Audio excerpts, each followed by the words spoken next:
Je disais tout à l'heure, un petit peu en introduction à mon intervention, qu'il y a toujours l'aspect du vécu en communauté et l'aspect plus personnel. Dans le protestantisme, il y a une très forte insistance sur la relation personnelle à Dieu, sur l'acte de foi personnel, mais qui a parfois été interprété comme étant ma foi, je la vis tout seul chez moi. Or, je crois que ça n'est pas ça. Bien sûr, c'est un acte de foi personnel, une adhésion personnelle, un acte, on place, voilà, on n'appartient pas seulement à un groupe, mais on est dans une relation véritable, individuelle avec Dieu. Par contre, cette confiance que l'on met en Dieu et qui est personnelle est appelée à s'épanouir dans un vécu de communauté. Et dans cette vie communautaire, ce que nous mettons au centre de cela, c'est le culte, qui rassemble les croyants le dimanche matin en général ou à d'autres occasions, et lors duquel on se met, parce qu'il est au centre de ce moment de culte, c'est le fait de se mettre à l'écoute de la parole de Dieu.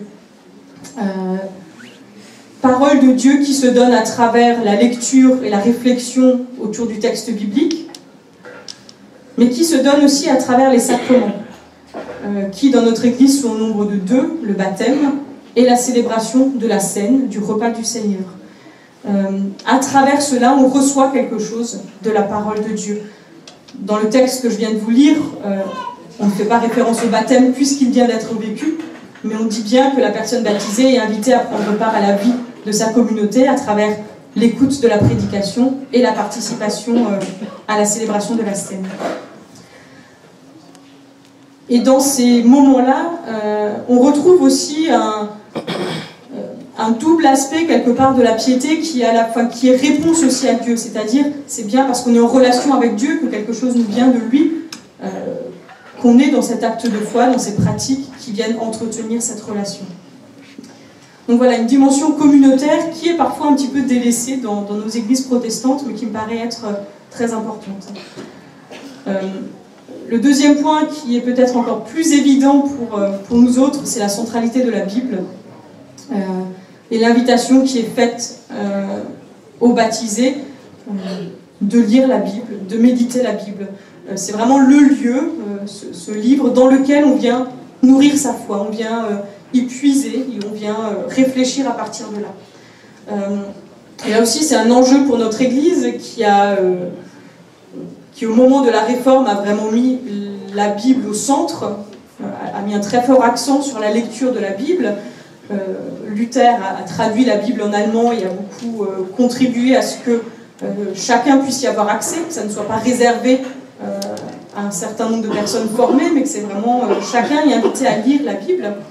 Et donc là, je pense aussi, dans notre Église, il y a un travail à faire sur quelle lecture personnelle, quelle lecture communautaire de la Bible, comment on vient toujours à nouveau se nourrir à cette source-là. Ce qui inclut aussi quelque part une approche, on va dire, de confrontation de sa lecture personnelle avec, là aussi, une forme de lecture communautaire.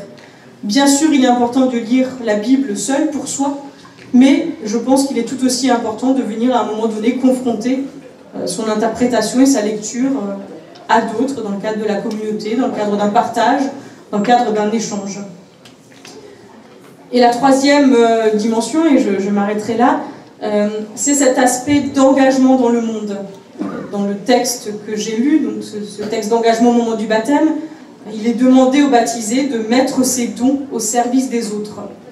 Et là aussi, on est dans quelque chose qui a été souvent valorisé dans le protestantisme et qui est l'engagement social, l'action sociale à travers des associations, à travers la défense de certains droits, de certaines populations.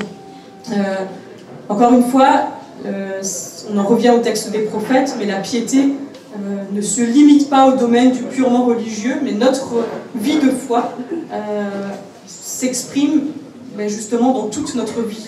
Elle ne peut pas être limitée ou cantonnée au dimanche ou à d'autres moments, mais voilà, elle vient vraiment nous transformer ou transformer notre manière d'être dans le monde et donc aussi de nous engager vis-à-vis des autres.